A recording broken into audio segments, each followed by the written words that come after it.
Gumuho ang Pigatan Bridge sa Barangay Pigatan, Alcala, Cagayan dakong alas 4 ng hapon kahapon October 6 na nagresulta ng pagkahulog ng 4 na truck at pagkasugat ng 10 individual.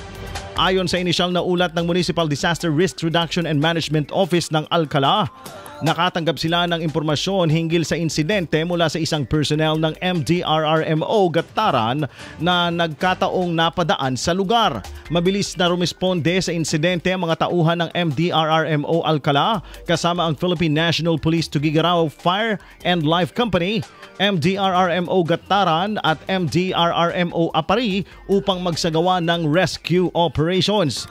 Batay sa ulat, 4 na truck ang sangkot sa insidente, isang Isuzu RBS 950 na minamaneho ni Jonathan Relos mula Lalo, isang Steel Depot truck na minamaneho ni Jericho Ivan mula Apari, isang 10-wheeler Isuzu na minamaneho ni Patrocinio Batad mula Apari at isang Shackman truck na minamaneho naman ni Dominic Hernandez mula Ballesteros. Agad na isinugod sa Dr. Nolasco Hospital sa Gataran ng driver at 2 pasahero ng Shackman truck, habang 4 na iba pa ang dinala sa Alcala Municipal Hospital para sa agarang medikal na atensyon. Kaugnay nito, dumating sa lugar si Alcala Mayor Cristina Antonio upang personal na inspeksyonin ang gumuhong tulay at pangasiwaan ang pagtukoy ng alternatibong daanan para sa mga motorista. Kaagad namang nagtungo si Governor Edgar Aglipay upang tingnan ang sitwasyon at nakipag-ugnayan kay Mayor Antonio at sa DPWH kaugnay sa isasagawang investigasyon.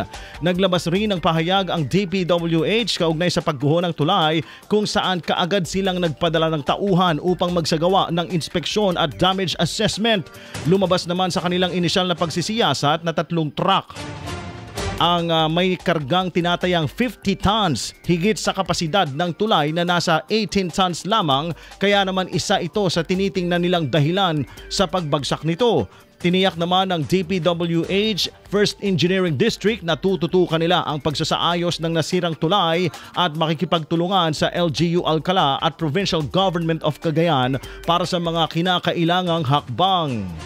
IFM News.